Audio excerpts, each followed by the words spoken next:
सद्गुरुं शान्तं सच्चिदानन्दविग्रहं पूर्णब्रह्मपरानन्दम् ईशम् आनन्दिवल्लभं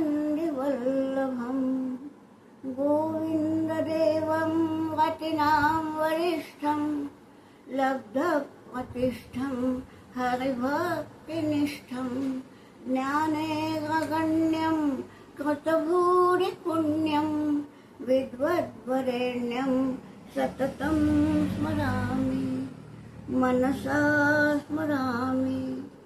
योऽन्तः प्रविश्य मम वाचमिमां प्रसुप्तां सञ्जीवयत्यखिलशक्तिधरस्वधाम्ना अन्याश्च हस्तचरणश्रवणत्वगादीन् प्राणान् नमो भगवते पुरुषाय तुभ्यं। यं प्रव्रजन्तमनुपेतमपेतकृत्यं द्वैपायनो विरहकातर आजुहाव पुत्रेति तन्मयतया तरवो विनेदु तं सर्वभूतहृदयं मुनिमानतास्मि। वंशी विभूषितकरात् नवनीरदाभात् पीताम्बरात् अरुणबिम्बफलाधरोष्ठात् पूर्णेन्दुसुन्दरमुखात् अरविन्दनेत्रात् कृष्णात् परं किमपि तत्त्वमहं न जाने। वन्दे नन्दव्रजस्त्रीणां पादरेणुमभीक्ष्णशः यासां हरिकथोद्गीतं पुनाति भुवनत्रयम्।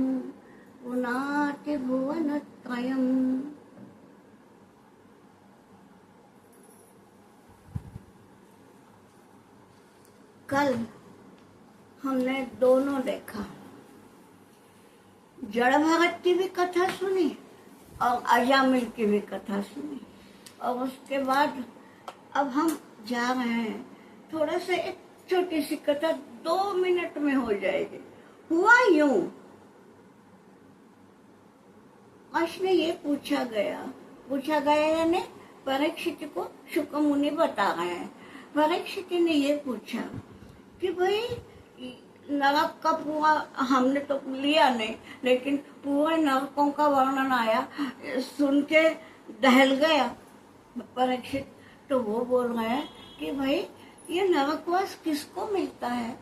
तो केवल 3 लोगों को बोल दिया है कि क्या है कि जो जिह्वान वक्ति भगवत गुण नामधेयम, जिसके जीभ पर यानी जिसके मुख में भगवान का नाम नहीं आता और ही कुछ आता है, किसी के दोष निकालना, किसी को गाली गलौज करना, यही सब जिसकी जिह्वा करती है उसको नरकवास निश्चित है।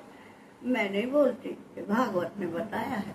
तो ये जो है, फिर चेतश्च न स्मरति तच्चरणारविंदम, चित्त में जिसके चरणों का कभी यही नहीं आता, चित्त में यही है मैं क्या करूं, मेरा कहाँ भला हो, मैं छोड़ के कुछ नहीं, उसको नरकवास होता है। भले आपने कोई साक्षात पाप नहीं किया, चोरी नहीं की, किसी का खून नहीं किया, साक्षात पाप जो होते हैं वो नहीं किए, लेकिन जो ऐसे है ना, उनको कोई न कुछ बहुत नरकों का वर्णन किया है। कोई तो भी, एक तो भी नरक मिलेगा ही, ये भागवत का कहना है। और आखिर में बोला है कि कृष्णायो नमति न शिवा एकदापि, जिंदगी में एक दफा भी जिसने कभी नमन नहीं किया हो उसको तो नरकवास निश्चित है। और अब ये सब होने के बाद हुआ ये कि एक ये जो अपना ये चला था, पृथु का वंश हुआ था, और पृथु के वो प्राचेतस वगैरह ये हुए थे। उस प्राचेतस का एक पुत्र था दक्ष। ये दक्ष वो नहीं है, दक्ष प्रजापति जो सती के पिता, वो दक्ष नहीं है, नाम दक्ष है, ये दूसरे दक्ष। उन्होंने एक स्तोत्र सिद्ध किया, हंस गुह्य स्तोत्र, और उनको अब ये लिखा गया है 10,000 पुत्र हुए। अब हम जानते हैं कि किसी के भी 10,000 पुत्र नहीं हो सकते। इसका मतलब मैं ये लगाती हूँ कि पुत्र यानी सही माने में पुत्र नहीं, उसने 10,000 शिष्य ऐसे निर्माण किए, तो वो उसके बेटे ही हुए ना। देखिए, शिष्यों को हम अपने बेटे ही तो मानते हैं। उसी प्रकार उसके 10,000 शिष्य थे, और अब उनको ये बोला कि तुम हमारा पुत्र हो, अब तुम प्रजा पैदा करो जिससे कि हमारा नाम हो। पुत्र बोले तो वंश चलाने का। वहां बीच में बैठ चले गए नारद। ये नारद मुनि का ऐसा है कि कोई लोग कहते हैं कि नारद मुनि जहां तहां जाते हैं, अब कुछ न कुछ करते हैं। नारद मुनि ने क्या किया, इन सबों को उपदेश ऐसा दिया, ये सारे के सारे विरक्त ही हो गए। अब विरक्त हो गए तो गृहस्थी नहीं, गृहस्थी नहीं तो पत्नी नहीं, पत्नी नहीं तो प्रजा नहीं। अरे इसका जो कहना था कि 10,000 लोग मेरा वंश आगे चलाएंगे, वो कुछ हुआ ही नहीं। उसके बाद एक पुत्र को जन्म दिया है, उसका नाम था शबलाश्व। उसको भी नारद मुनि ने विरक्त बना दिया। अब दक्ष चिढ़ गए और दक्ष ने नारद को शाप दिया। देखिए, नारद मुनि को भी शाप दिया। क्या दिया कि तुम कभी एक जगह ठहरोगे ही नहीं। और देखो, इसीलिए नारद की सब जगह गति है। अभी पृथ्वी पे है तो कल वैकुंठ जाएंगे, तो कल कैलाश जाएंगे, तो ब्रह्मलोक जाएंगे, कहीं भी जाएंगे। तुम एक जगह कभी रुकोगे नहीं। लोकेषु ते मूढ़ न भवत भ्रमतः पदम। मूढ़ बोल दिया नारद को। नारद तो भाई नारायण भक्त है, तो वो तो कभी चिढ़ते ही नहीं। तो बोलने लगे, बहुत अच्छा किया, मैं कहीं एक जगह टिकूंगा ही नहीं। जहाँ जाऊंगा वहाँ नारद नारद नारायण नारायण कहूंगा, तो जहाँ जाऊंगा वहाँ नारायण की भक्ति करूंगा। और बदले में, उस शाप के बदले में उसको वरदान दिया कि ठीक है, आगे चल के तुम्हें लड़कियां ही होंगी, जिससे मैं उनको संन्यास दूंगा ही नहीं। तुम्हारा विरोध क्या काहे का था कि मैं उपदेश करता हूँ और ये लोग विरक्त होते हैं, सन्यासी हो जाते हैं। ठीक है, तुम्हारे लड़कियां होंगी। यानी जो उसको था कि मेरा वंश चले, वो तो नहीं होगा, लेकिन मैं सन्यास नहीं दूंगा। तो देखिए, ये वैष्णव होता है। अपकार किया, उसने शाप दिया, शाप के बदले में वरदान दिया, और अपना कहना भी सच किया कि इसका वंश बढ़ने नहीं देना है, लड़कियां ही होंगी, बढ़ेगा नहीं वंश। लेकिन वरदान के हाँ भाई, तुम्हारे बच्चियां होंगी। ठीक, ये वैष्णव क्या होता है, इतना ही देखने के लिए भागवत में बीच में एक छोटा सा प्रसंग आया है। मुझे मालूम है हर कथावाचक इसको लेते हैं, ऐसा नहीं, तो ये देना चाहिए। क्यों? क्योंकि भागवत ने कहा है और सच्चे वैष्णव की पहचान है ये। ठीक है, अब हम सही में जो एक कथा सारे लोग सुनाते हैं वहां जाएंगे, वो है वृत्रासुर की कथा। अब पहले हम देखें, इसके पहले नरकों का वर्णन आया। हम क्या समझते हैं कि देव स्वर्ग में रहते हैं और पापी लोग नरक में जाते हैं, ये तो धारणा है ही। अब स्वर्ग में देव हैं और देवों का अधिपति है इंद्र, और वो यदि, क्या बोलूं आज की भाषा में, तानाशाह, अगर इंद्र भी उन्मत्त हो जाए तो क्या होगा।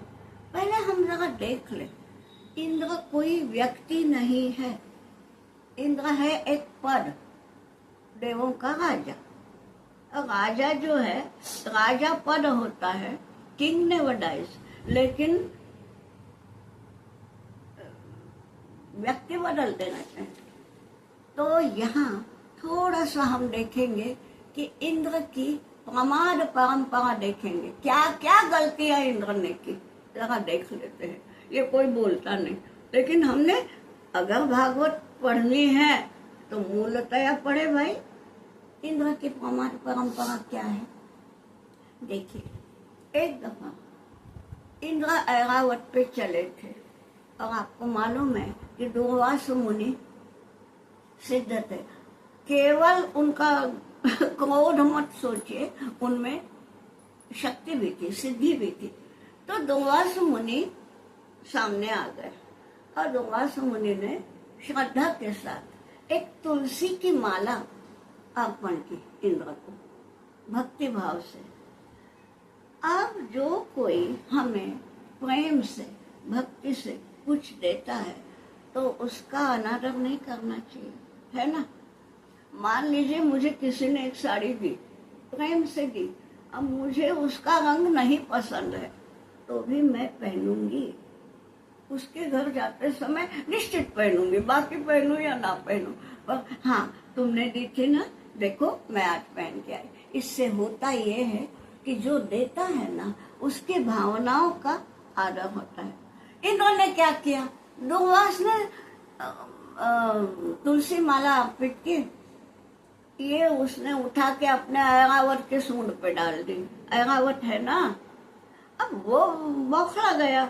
अरे भाई एक हाथी है, भले ही इंद्र का वाहन है तो हाथी, तो उसने सूंड ऐसे ऐसी की, नीचे गिरी वो माला, और ऐरावत चल रहा था, उसके पांव उस पे पड़ गए, ने कुचली गई। जो दूर्वास ने माला अर्पण की थी उसको कुचल दिया गया। दूर्वास ने कुछ कहा नहीं, ये अजीब बात है, लेकिन ये इंद्र की गलती थी ही। हम जहाँ इंद्र की गलतियां देख रहे हैं ना, उसमें ये गिना दिया। और क्या हुआ, एक दफा आपको सबको मालूम है कि इंद्र राजा है, और बृहस्पति जो है वो सभी देवों के गुरु है, बृहस्पति। तो बृहस्पति एक दिन आए। अब इंद्र का काम था ना उत्थापन देना।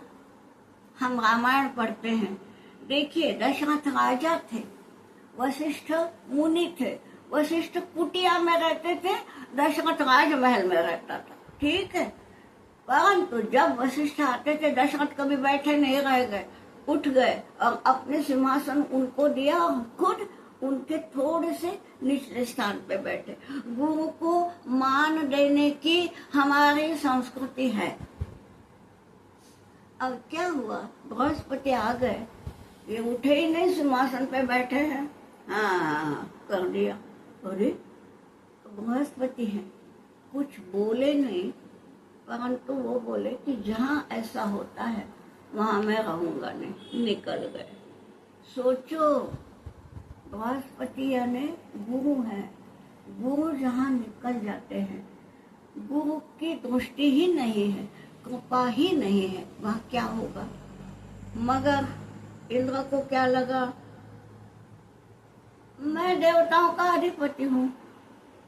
इंद्र ने दूसरे को अपना क्या बोलेंगे, पुरोहित बोलेंगे, मतलब कुलगुरु बोलेंगे, बृहस्पति के जगह पर विश्वरूप को स्थान दिया।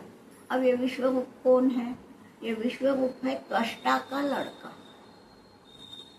ठीक है, अत्यंत विद्वान।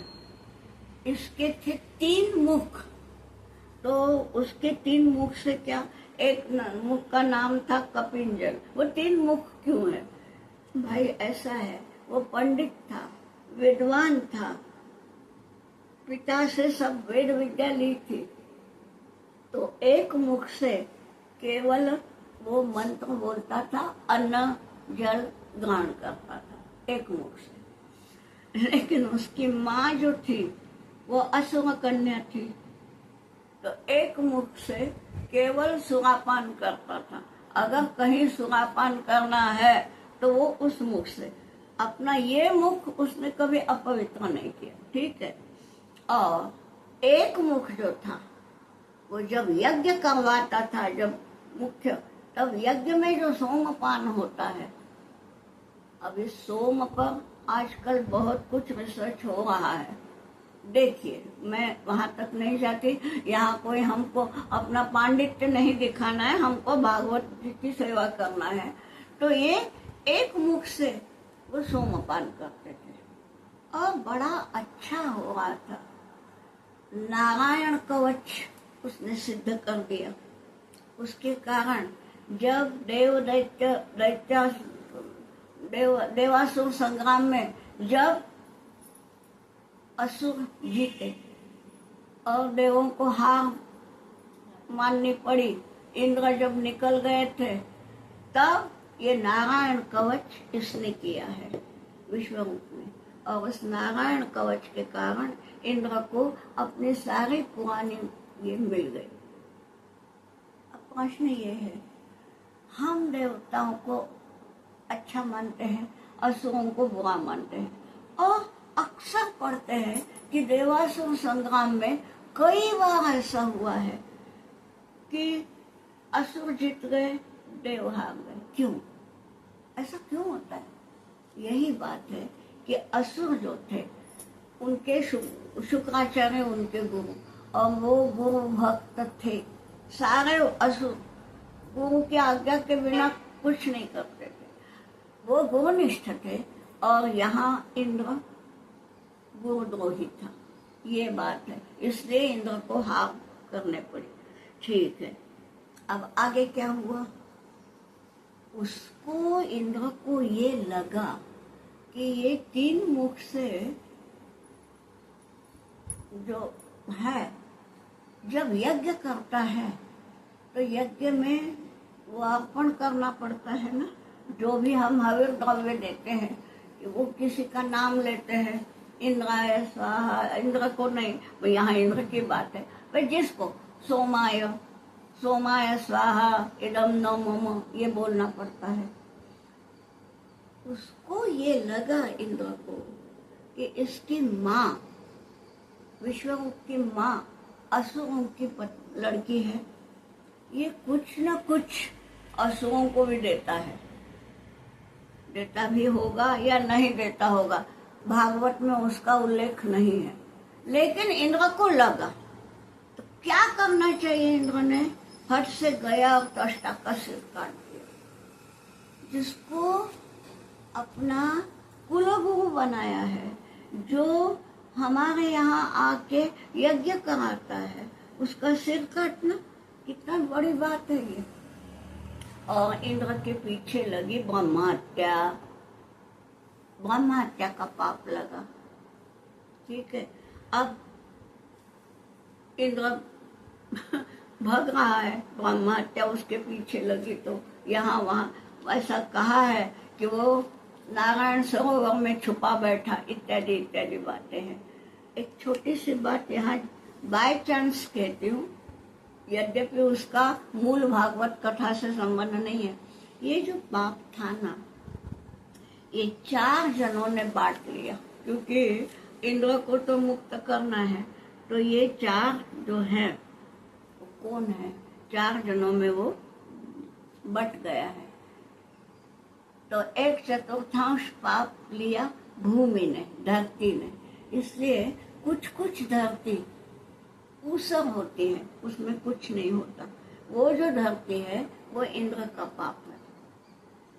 कुछ कुछ पाप 1/4 झाड़ों ने लिया।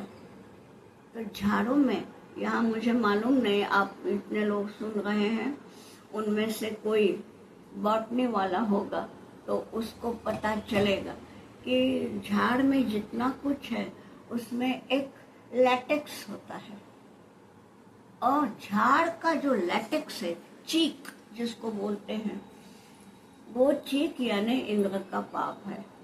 मैं जब इसके पहले एक दफा किया था तो हम बोल दिया था कि भाई ये चीक जो है ना, लैटेक्स जो है ना, ये तो ब्रह्महत्या का पाप है, तो हमने लेना नहीं चाहिए। देखिए, आप सोचिए, साबूदाना हम खाते हैं, क्या है वो आपको मालूम होगा, लैटेक्स है सैगो ट्री का।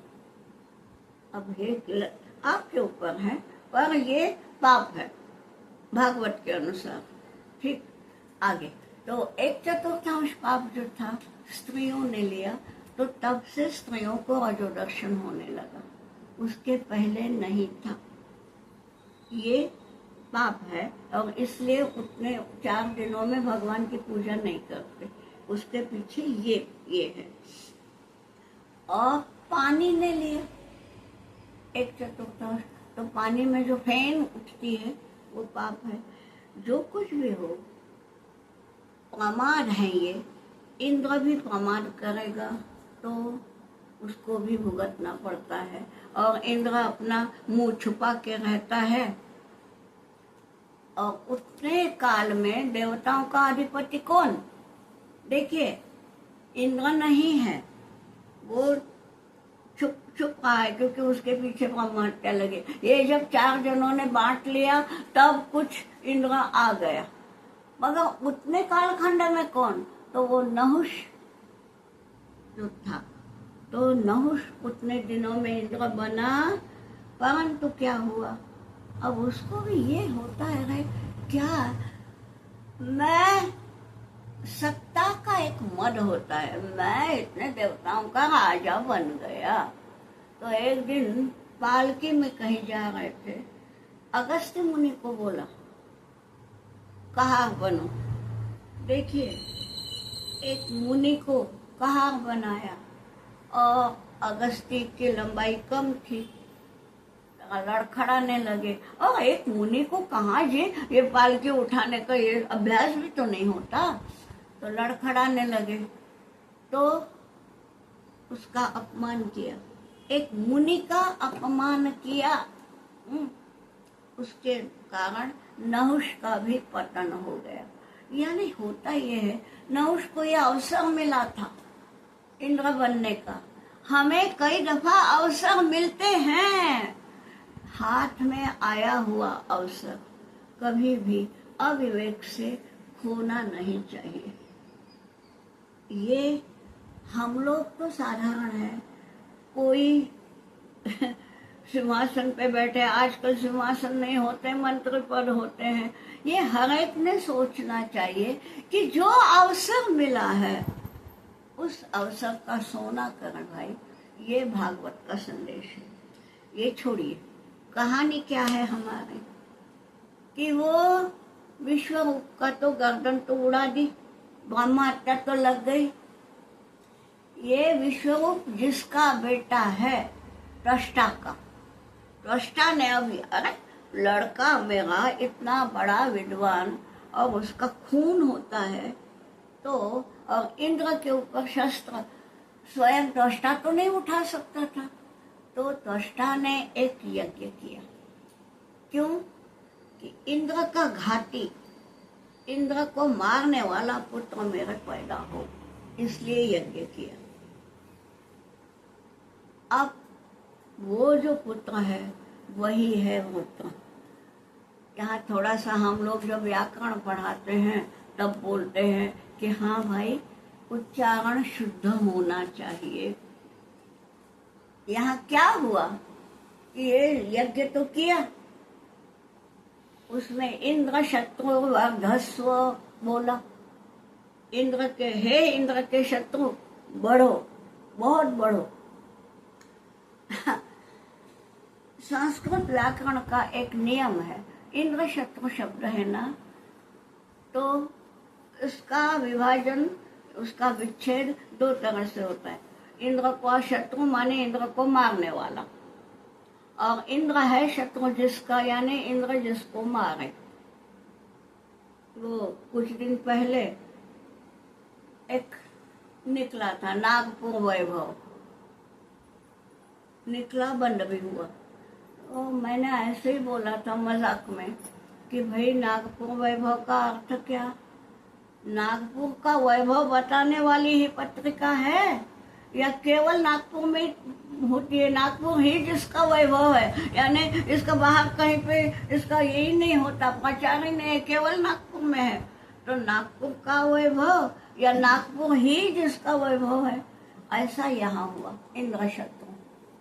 और गलत उच्चारण के कारण क्या हुआ कि इसने यज्ञ तो किया था कि मेरे यज्ञ से इंद्र का घाती पुत्र हो, और उल्टा हुआ, उस पुत्र का इंद्र ने वध किया। ये कैसा हुआ वो हमको देखना है। तो ये चित्रकेतु की कथा है। अब चित्रकेतु कौन है? पहले चित्रकेतु की कथा सुन ले, फिर हम गोत्र की ओर जाएंगे। ये चित्रकेतु जो था वो तो हुआ, आपको पता है, वो लड़ाई हुई, वो त्रासुर ये सब हुए, और बीच में दधीची का भी है, मगर मैं उसको जरा, आप जानते हैं कि दधीची मुनि थे। यहाँ जब पता चला कि इंद्र को मारने वाला ये यज्ञ कर रहे हैं, तो अब क्या करें? तो इंद्र के लिए, इंद्र को बचाने के लिए तो ये हुआ कि ऐसा कुछ शस्त्र हो जो दधीची के अस्थियों से हो, बना हुआ हो। सोचो, जीवित आदमी की अस्थियां कैसे मिलेंगी? अस्थियां तो तब होती है बाद में। और दधीची को ये बोले कैसे? तो भी सारे देवगण गए। देखिए मुनि कौन होता है? दधीची से बोले कि हम सब इसमें हैं, संकट में हैं, तो क्या करना चाहिए? तो हमको ब्रह्मदेव ने बोला है कि केवल आपके अस्थियों से बना ही जो शस्त्र होगा उसी से इंद्र की रक्षा होगी। ऐसा हमें यदि कोई कहेगा तो हम तो भगा देंगे उसको घर से कि तुम मेरे अस्थियां मांगने आ रहे हो, चलो घर निकलो। दधीची ने बहुत अच्छा स्मित हास्य किया, ऐसी बात है, चलो ठीक है। तो बैठ गए ध्यानस्थ।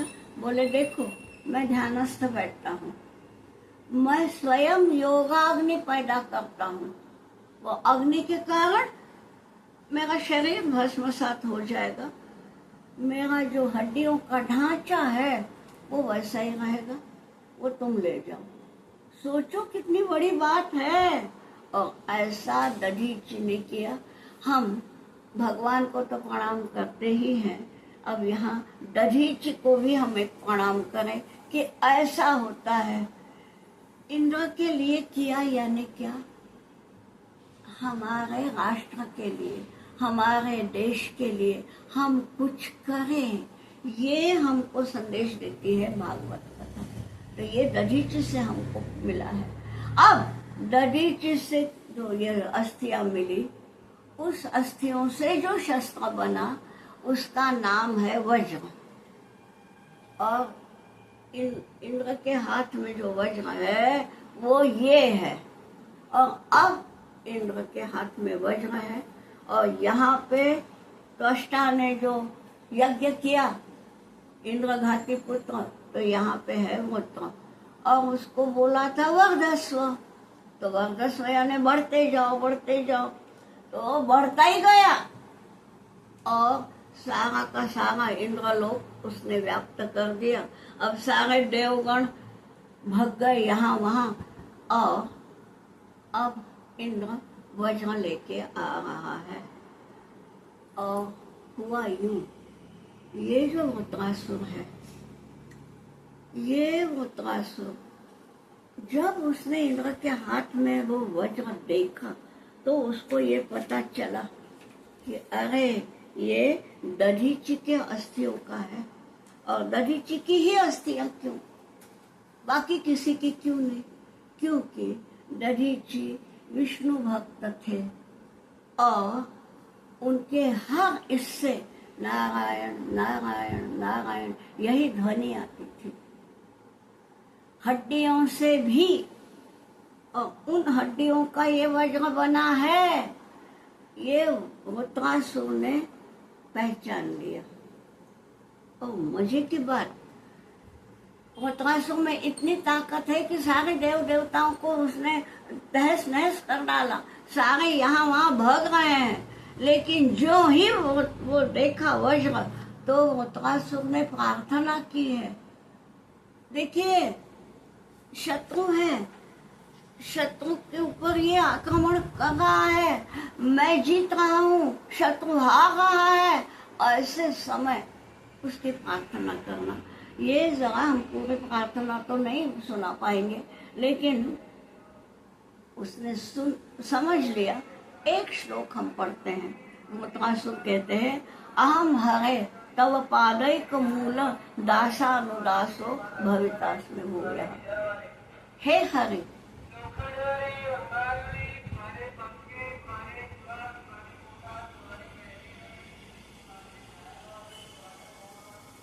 उसने ये बोला, हे हरे। किसको बोला? वज्र को, इंद्र को नहीं। इंद्र के हाथ में जो शस्त्र है उसको बोला, हे हरे, अहम तव पादैक मूल दासानुदासो भवितास्मि भूयः। मैं तुम्हारे चरणों का दास बनूंगा, मुझे ये तुम वरदान दो। और सामने आ गया, वरना वृत्रासुर को मारना संभव नहीं था, उसमें ताकत बहुत थी। किंतु उसने स्वयं देख लिया कि अरे यहाँ तो हरि है, और हरि के सामने मैं तो हरि का दास हूँ। और ये बोल के सामने आ गया, और जो ही सामने आ गया, इंद्र के लिए तो सरल बात थी, उसने वज्र मार दिया और वो तो चला गया। और उससे हुआ यूं कि वृत्र को तो मोक्ष मिल गया। अरे वो हरि है ना उसमें। अब ये जो है, उसमें वज्र में छुपे हुए नारायण को वो तो पहचानता है, उसको मोक्ष पद मिलता है। हाँ, यहाँ पे इसका ब्रह्म हत्या का भी विभाजन हो जाता है। इंद्र को अपना पूरा वैभव मिलता है। लेकिन ये पूछता है कि ये हुआ कैसे? ये सब कथा जब परीक्षित सुनते हैं तो वो बोलते हैं, ये ऐसा हुआ कैसे? यानी वो तो इंद्र को मारने दौड़ा था और उसको मोक्ष मिला, तो ये क्या है? तो इसके लिए चित्रकेतु की कथा सुनाई जाती है। वो क्या कथा है? मैंने परीक्षित का प्रश्न है कि ऐसा वो तो पापी था, कैसे हुआ? तो बोलते सुनो, पहले तो चित्रकेतु ये कौन है? ये है एक राजा, निपुत्रिक राजा थे। और आपको मालूम है कि पुराने जमाने में राजाओं की बहुत सी रानियां होती थी, लेकिन एक भी रानी के कोई पुत्र नहीं था। ले दे के बुढ़ापे के समय एक पुत्र पैदा हुआ, तो एक रानी पुत्रवती हुई। बाकी इसकी जो पत्नियां हैं वो उनके मह में डाह आ गया। सौतिया डाह जो बोलते हैं कि हाँ, मेरी सौत को लड़का हुआ, हम तो निपुत्रिक ही हैं। तो उन्होंने विष पिला दिया वो बच्चे को। बच्चा तो अभी छोटा है, पालने में है, अब उसको विष पिला दिया, वो मर गया। अब ये जो चित्रकेतु का दुख है कि बड़े मुश्किल से बुढ़ापे में कहीं एक बेटा हुआ, अब वो पता नहीं चला किसने मारा, लेकिन वो तो पालने में ही मरा है। तो चित्रकेतु बहुत विलाप करता है। तब नारद वहां पहुंचते हैं। भाई रो क्यों रहे हो, उदास क्यों हो? तो बताते हैं। तो नारद बोलते हैं, तुम्हें पता है पुत्र 4 प्रकार के होते हैं। और ये चित्रकेतु को नहीं बोला है, ये हम लोग भी सब सुन ले कि हमारे भी बच्चे होते हैं। हाँ, 4 प्रकार की संतति होती है। तो एक को बोला है शत्रुपुत्र। शत्रुपुत्र यानी क्या? यानी पहले जन्म में कुछ शत्रुता थी किसी के साथ और हमने उसको मारा था या हमने उसको कुछ कष्ट दिए थे, तो वो शत्रु तो मर गया, लेकिन अब वो तुम्हारा बेटा बन के आ गया है। तो वो आया है तो तुमको कष्ट ही देगा और कुछ नहीं करेगा। क्या होता है, कईयों के यहाँ बच्चा पैदा होता है, इतना कुछ रोग होता है उसको बचपन में कि डॉक्टर को बुलाओ, ये करो वो करो, सेवा करो, पैसा खर्च करो, ये सब होता है, सेवा लेता है। और जब होता है कि हाँ भाई जितने कष्ट दिए थे उतने अब फिट गए, तो वो मर जाता है। यानी उतने के ही लिए आया है। वो शत्रुपुत्र है कि वो पूर्व जन्म में जो कष्ट तुमने उसको दिए थे उतने कष्ट तुमको दे के वो चला जाएगा। एक होता है ऋणानुबंधी। ऋणानुबंधी ये शब्द बड़ा विचित्र है। ऋण माने क्या? ऋण यानी कर्ज, कर्ज लिया है उसका अनुबंध है। अनुबंध यानी क्या? करार, कॉन्ट्रैक्ट। तो ऋण है, ऋणानुबंध बड़ा विचित्र शब्द है। कर्ज लिया है किसी से पूर्व जन्म में, ठीक, और नहीं ये कर पाए, पूरा कर्ज नहीं चुका पाए और मर गए। अब उतना कर्ज चुकाना है ना, तो वो अब तुम्हारा बेटा बन के आ गया, इतने खर्चे में डाल देगा तुमको। माने यही कहीं रोग होंगे तो कहीं कुछ होगा या कहीं उसकी मांगे होंगी, पूरी करो नहीं तो चला मैं घर छोड़ के, ये भी होता है। यानी जब उतना कर्जा फिट गया तब वो मर जाता है, बाप के यहाँ नहीं रहता। फिर वो ऋणानुबंधी वो होता है कि जो केवल कर्जा लिया है पूर्व जन्म में, उतना मिल गया, वो रकम हो गई, वो मर गया, वो एक होता है। एक होता है उदासीन। उदासीन माने न लेना न देना, अलग रहता है। पिता के साथ न पिता की सेवा करता है, न पिता को दुख देता है, कुछ भी नहीं, अलग रहता है। अपनी पत्नी के साथ वो सुखी, ये वहां सुखी। वो रहता है, जिंदा रहता है, मरता नहीं है। ये दोनों मर जाते हैं। हाँ, और एक होता है सेवक। सेवक यानी ये कि पूर्व जन्म में किसी की आपने बहुत सेवा की और वो सेवा लेके वो मर गया। अब उस सेवा का ये करना है ना, तो इसलिए वो आपकी सेवा करने के लिए पुत्र के रूप में आता है। वो जन्म भर माता पिता की सेवा करता है। तो बोले पुत्र 4 प्रकार के होते हैं, 2 प्रकार के मर जाते हैं, 2 प्रकार के जिंदा रहते हैं। यानी सेवक और उदासीन जीवित रहते हैं। अब तुम्हारा मर गया, इसका मतलब ही ये था कि वो या तो ऋणानुबंधी था या शत्रु था। सोचो, और तुम इस जन्म में अब बुढ़ापा है, अब पुत्र तो नहीं होगा, लेकिन पुण्य करने की कोशिश करो। ये कहने के बाद चित्रकेतु को, वो जो राजा है, उसका दुख कुछ हल्का होता है और उसको वो विद्याधर बना देते हैं नारद और चले जाते हैं। अब ये विद्याधर क्या है?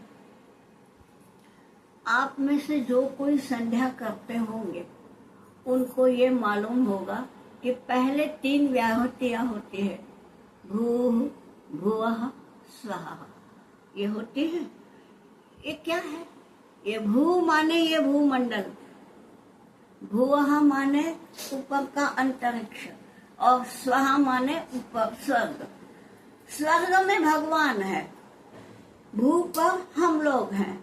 ये जो बीच का जो है ना अंतरिक्ष जो है भुवः, वहां पे 8 योनियां रहती है।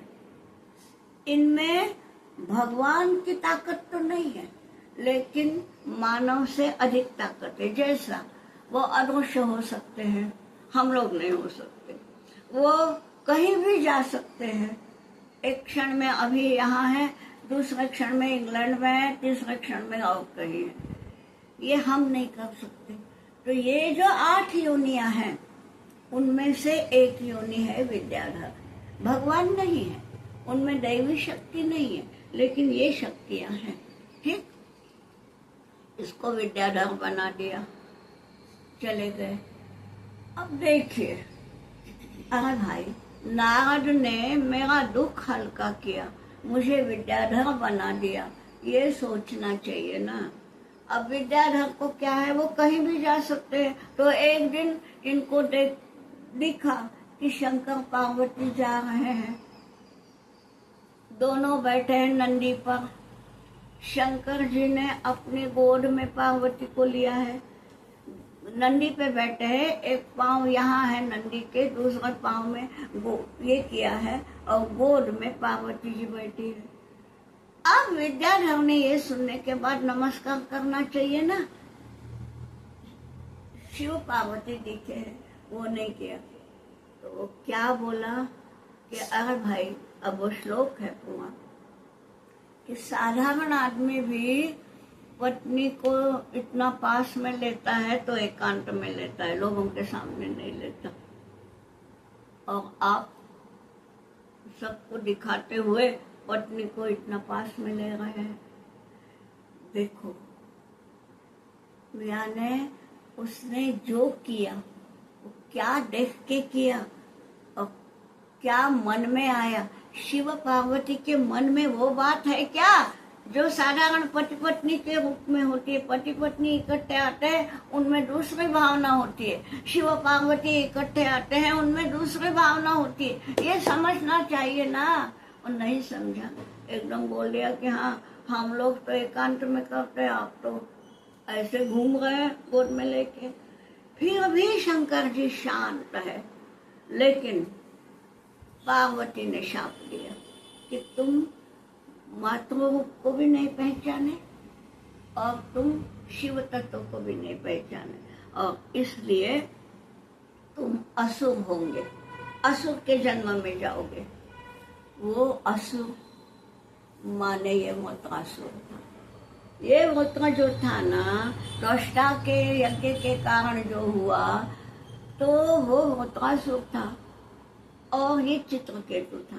चित्रकेतु ने गलती की, इसलिए असुर के यहाँ जन्म हुआ, परंतु चित्रकेतु को ब्रह्म ज्ञान भी दिया था नारद ने, तो इसके लिए वो मोक्ष का अधिकारी भी था।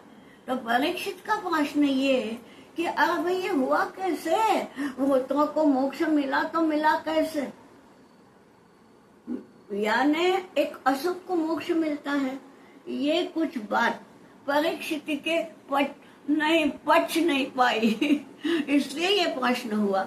उसका ये उत्तर है कि हाँ, ये जरूर ऐसा था, लेकिन उसमें संस्कार अच्छे थे, इसलिए ये ऐसा हुआ।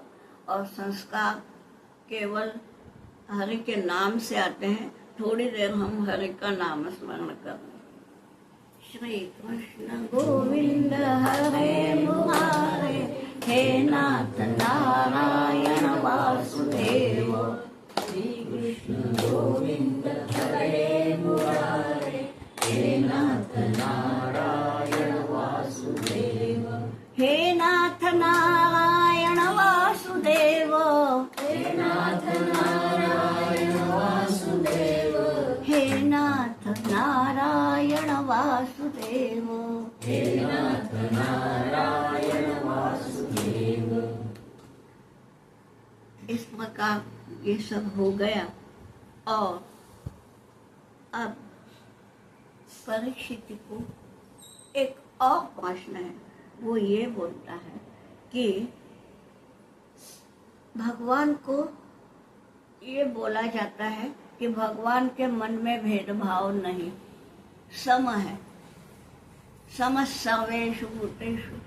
फिर ये ऐसा क्यों हुआ, उसका प्रश्न ये है। सम प्रिय सुहृद ब्रह्मन भूतानाम भगवान स्वयं। भगवान जो है भूतानाम सुहृद, सुहृद यानी मित्र है, समेषु सम है।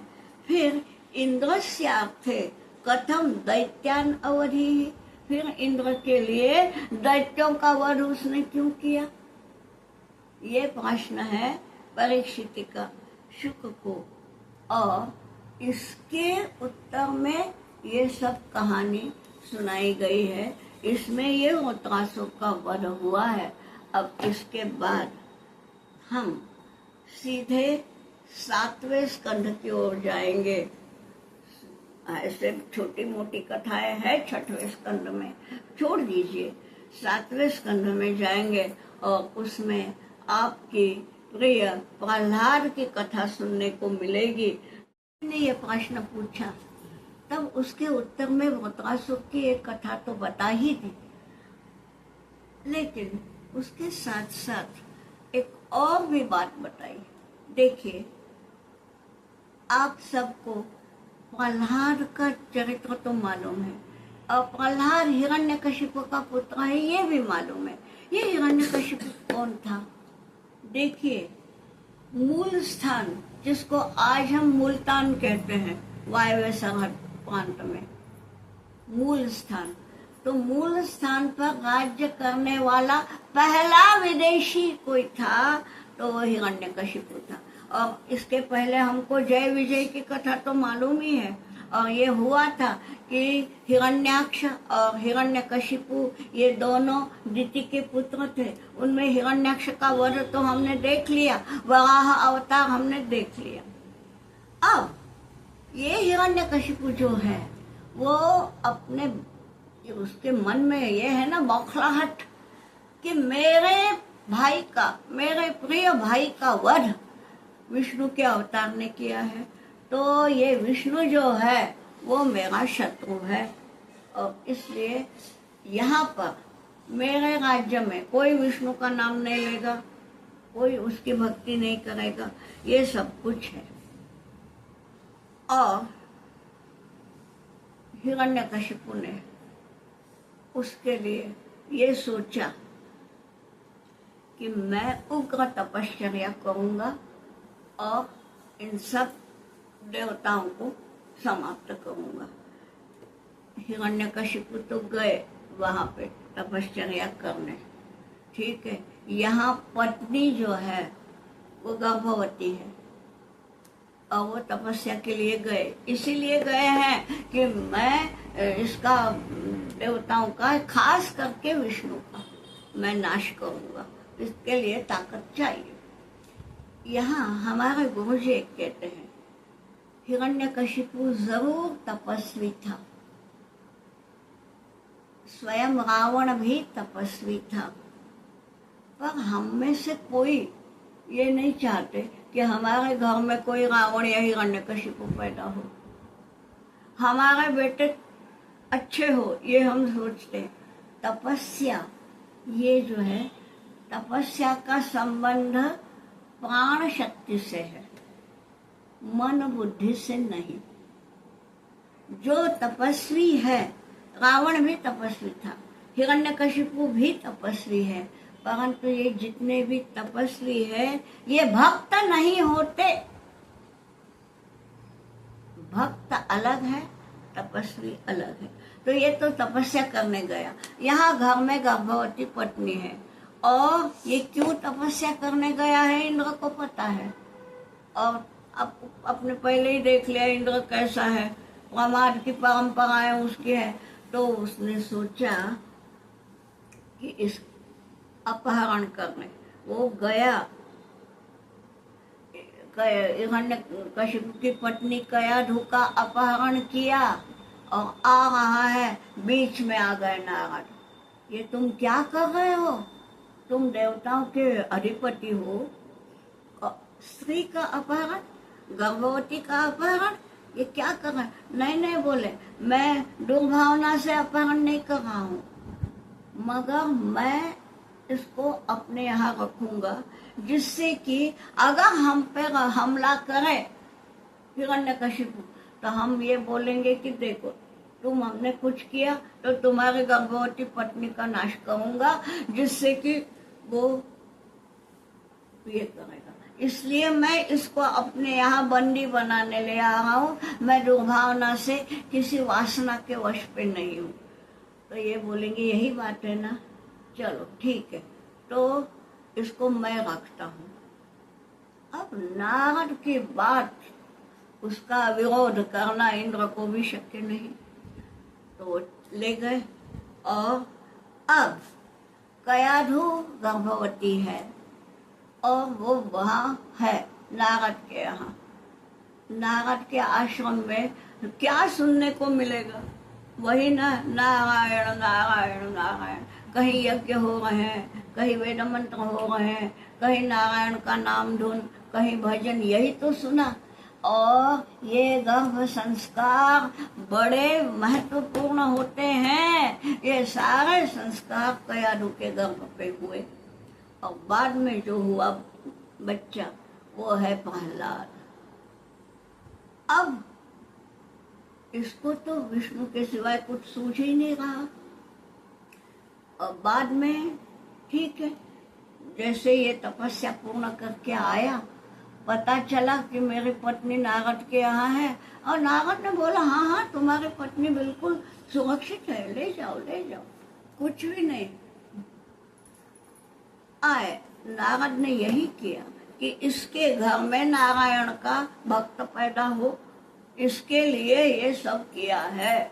नारद की कृतियों का ये अर्थ है। अब क्या हुआ? ये है राजपुत्र, ये तो पढ़ने जाएगा ही गुरु के घर में। और इनके गुरु थे शुक्राचार्य, असुरों के। शुक्राचार्य इस समय गए हैं तपस्या में, तो पूरा जो उनका आश्रम है वो चला गए उनके दो बेटे शंड और अमर को।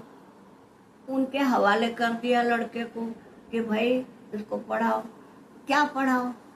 देखो, उनको शस्त्र विद्या पढ़ाई जाती थी, उनको ये सब कि किसी भी प्रकार से शूरवीर हो, यही पढ़ाया जाता था। इसके लिए भेजा। अब बाकी भी दैत्य पुत्र आते ही है ना, तो सभी थे वहां। अब यहाँ क्या हुआ? एक दिन, अब राजा है तो एक दिन बोले बहुत दिन हो गए बेटे से मिला नहीं, थोड़ा सा मिलना है। अब राजा को ये भी कुछ बोल नहीं सकते, शंडा मत। हाँ, शुक्राचार्य होते तो बोलते कि ऐसे बीच में नहीं बुलाते, छुट्टियों में ले जाओ अपने लड़के को, बीच में नहीं ले जाना हॉस्टल से, ऐसा शुक्राचार्य होते तो बोलते। इनकी ताकत नहीं थी। तो ये घर आया और उसने बड़े प्यार से पूछा, बेटा क्या क्या सीखा? यानी उसको ये उम्मीद थी कि वो बोलेगा कि मैं धनुर्विद्या सीखा, मैं गदा युद्ध सीखा। तो ये बोले क्या बतलाया? वो श्लोक जो हम बोलते हैं, नवविधा भक्ति यानी श्रवणम कीर्तनम विष्णु स्मरणम, ये सब पूरा श्लोक सुना दिया। अरे तुम वहां जाके ये पढ़े? माने ये शंडा अमर को क्या कर रहे हैं? विष्णु स्मरणम, विष्णु मेरा शत्रु है। मैं बोलता हूँ मेरे राज्य में कोई विष्णु का नाम ना ले, और तुमको ये बतलाया? कहाँ है वो तुम्हारे? उनको बुलाया गया। देखो वो वेद विद्या नहीं मगर विद्यालय, विश्वविद्यालय उनका चलाने वाले, तो उनको बुलाया गया। तुम ये क्या पढ़ाया हमारे बेटे को? तो उन्होंने बोला नतमस्तक होके, हम बहुत पढ़ाते हैं, ये सुनता ही नहीं, हम क्या करें? राजपुत्र है, उसको बहुत ज्यादा दंड भी नहीं दे सकते, हमको ये करें, आप ही समझा के भेजिए। जो औरों को सिखाता हूँ वही मैं इसको सिखाऊंगा। दोनों ने माफी वाफी मांगी, चलो गए। हिरण्यकशिपु ने छोड़ दिया, गुरु के पुत्र है, जाने दो, आ गए। अब जब ये घर में छुट्टी बिता करके प्रहलाद फिर गया, गुरु ने पूछा ये क्या कर रहे थे तुम? अब तुम ये पढ़ो। तो प्रहलाद तो छोटा है, बच्चा है, और बच्चे ना निष्पाप होते हैं। तो बोले क्या कर रहे गुरु जी? तो इतना अच्छा श्लोक है कि जैसे बोले बीच में लोहा चुंबक रख दो और बाकी उसके यहाँ अगर लोहे के कण हैं तो लोहे के कण खुद जाके चिपकते हैं ना लोहे चुंबक को, वैसा मेरा होता है। बोले मैं कहीं भी जाऊं मेरा मन बोले विष्णु के नाम में ही चिपक जाता है, मैं क्या करूं आप बताइए। अच्छा, नम्रता से, निष्पाप है। ये गुण समझ में नहीं आया उनको कि करे तो क्या करे इस लड़के को, और तो और बाकी दैत्य पुत्र जो थे ना इसके साथ पढ़ने वाले, उनको भी अब भाई वहां पे जो रहते हैं गुरुकुल में, तो उनको छुट्टियां तो होती है खाने पीने की, इसकी खेलने की, तो खेलने की छुट्टियों में ये ले जाता था और बस हम आज क्या खेलेंगे, तो चलो पूजा करेंगे, फिर कैसी तो ऐसी। और लड़कों को भी अब विष्णु की पूजा में आनंद आने लगा। यानी एक तरह से हिरण्यकशिपु की भाषा में बोले तो सारे के सारे बच्चे बिगड़ गए उसकी भावना से। और प्रहलाद के कारण तो क्या है, वो तो आनंद लूट रहे हैं। भाई जिंदगी का आनंद क्या है, हरे नाम लेना। और सारे के सारे ये यहाँ सब आखिर एक दिन ये शंडा अमर को खुद आए और बोले आप अपने लड़के को बुला लीजिए वापस, बाकी भी सारे लड़के बिगड़ रहे हैं और हम क्या करें। ठीक है बोले अब इसको मार डालेंगे। अब इसको मारने के सारे उपाय किए, क्या क्या नहीं किया। एक बार बड़ी सी कढ़ैया, अब ये अभी 7-8 साल का बच्चा है, वो रह सके इतनी बड़ी कढ़ैया और उसमें तेल खौला, इस खौलते तेल में इसको डालेंगे तो अपने आप मर जाएगा। बुलाया उसको, बुलाया तो ये नारायण नारायण करके बोला हाँ हाँ बैठता हूँ इसमें। उस मन विचलित ही नहीं हुआ ना। अब वो उसमें गया और सारे के सारे जो कढ़ैया में जो तेल था उसके कहीं तुलसी बन गई, कहीं फूल बन गए, और वहां पे वो अपना बैठा है और बैठ के नारायण नारायण कहे रहा है। तो ये जिनके ऊपर ये बात सौंपी थी मारने की कार्रवाई, वो सब गए, महाराज हमने सब जैसे आपने कहा था वैसे किया या ऐसा ऐसा हुआ। ठीक है बोले तुम हार गए। दूसरे लोगों को बताया कि इसको पर्वत के ऊपर ले जाओ, शिखर पे उससे नीचे ढकेल दो, गिरेगा तो अपने आप मरेगा। वैसा किया, नहीं मरा, ये नीचे अपना खड़ा है नारायण नारायण। फिर वापस आए, फिर एक को बोला ऐसा है इसको जहर पिलाओ। जिसको जहर पिलाने का बता दिया था तो वो आके बोला हमने दिया जहर, वो तो नारायण नारायण कह के घटाघट पी गया, उसके ऊपर कोई असर ही नहीं हुआ। अब करें तो क्या करें। ठीक है बोले उसको हाथी के पाँव के नीचे दे दो। अब एक 8 साल का बच्चा हाथी का पाँव पड़े तो उसी समय प्राण जाने ही है। ये कौन सब कुछ वो भी आए, हम क्या करें। वो हम गए तो हाथी खुद उसके सामने, हाथी उसके ऊपर पाँव ही ना रखे, बोले हाथी अपनी सूंड यूं करे उसके सामने ही नतमस्तक हो गया। महाराज हम क्या करें, अब क्या करें। तो बुलाया प्रहलाद को और बोले जिसका नाम लेते हो ये विष्णु विष्णु विष्णु है, कहाँ वो विष्णु। तो बोले सब जगह है, फिर मेरे सामने क्यों नहीं आता।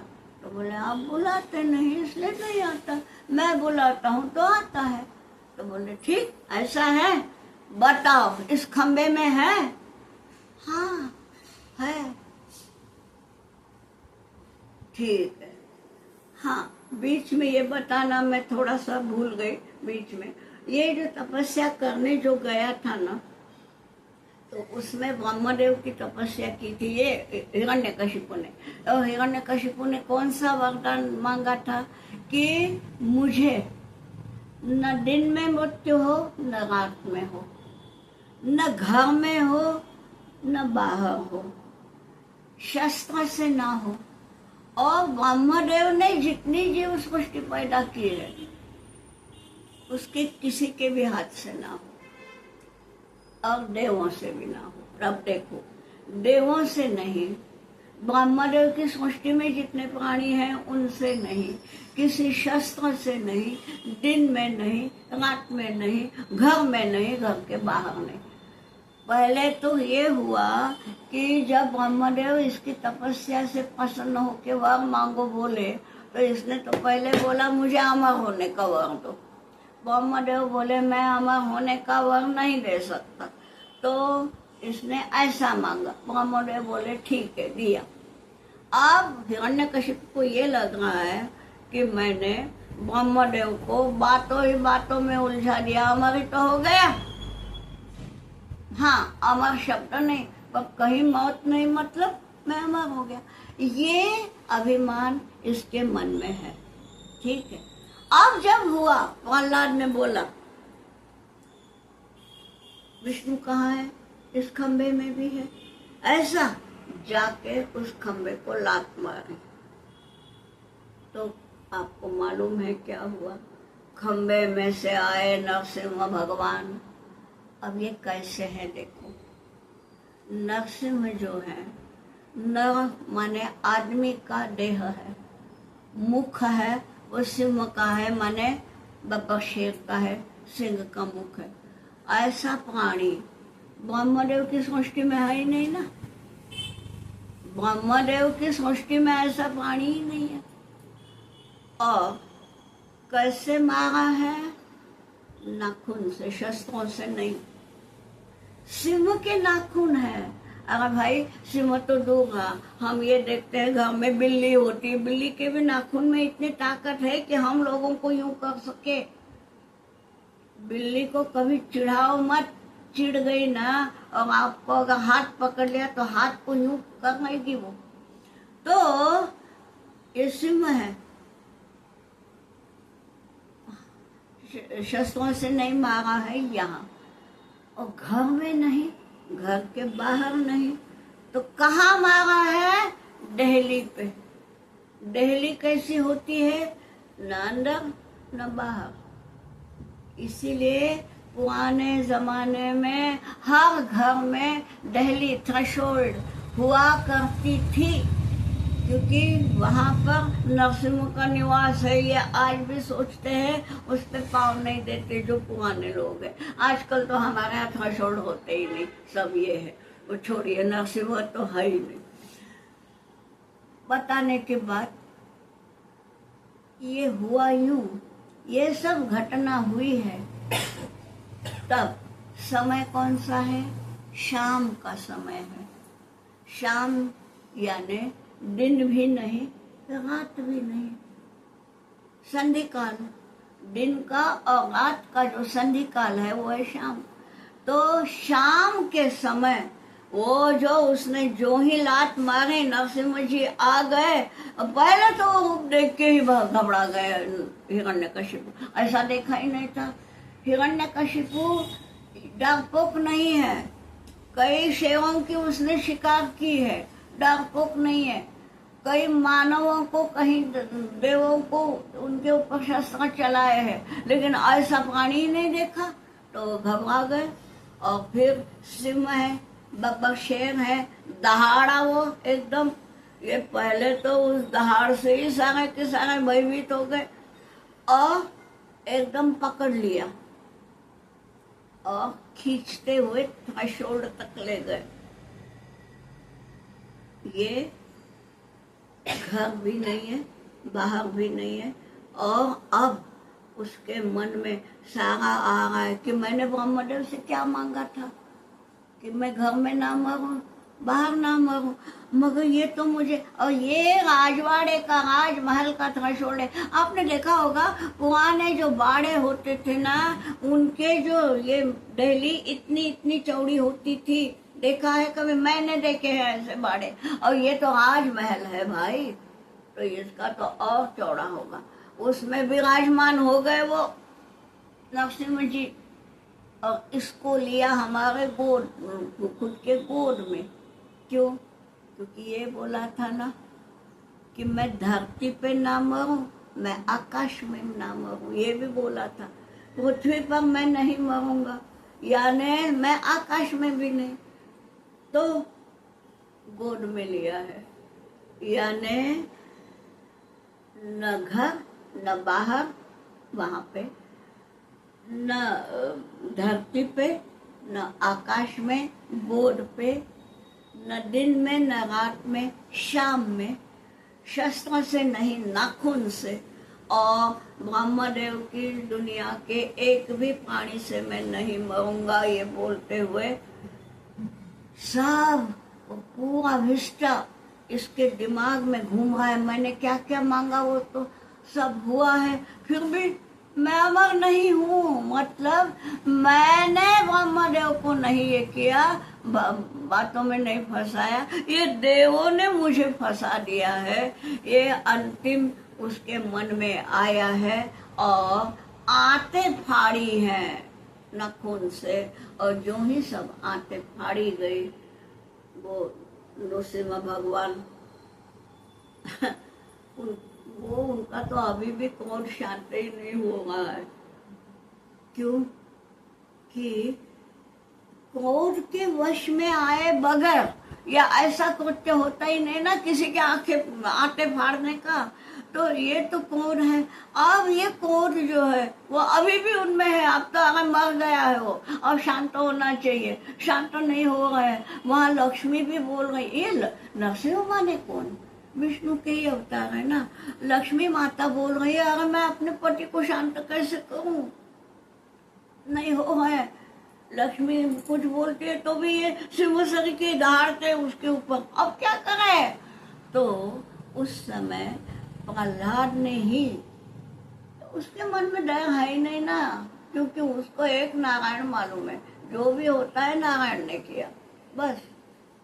न दुख न भय, ये सारे विकार हैं, और प्रहलाद इन सारे विकारों के ऊपर है। तो वो कुछ नहीं, वो शांत मन से वो किया है। अब उतना तो सुनाने को समय नहीं है अपने पास, लेकिन प्रहलाद ने जो स्तुति की उससे कहीं नरसिंह भगवान शांत हुए हैं। और ये आपको अगर चाहिए हो तो मैं बता दूं कि भागवत में 7वें स्कंद में 9वें अध्याय में श्लोक 8 से लेके 50, इतना बड़ा जो है वो नरसिंह स्तुति है प्रहलाद के द्वारा की हुई। और अब नरसिंह शांत हुए। फिर मजे की बात, गोद में लिया, उसको तो फेंक दिया। गोद में पहले उसका बाप था ना, तो उसको तो फेंक दिया। अब गोद में लिया, बोले बेटा वर मांगो। तो वर क्या चाहिए? एक ही कामानाम हम भवत, केवल मेरे मन में कोई कामना ना उठे, यही देव। क्या मांगते हैं ये लोग?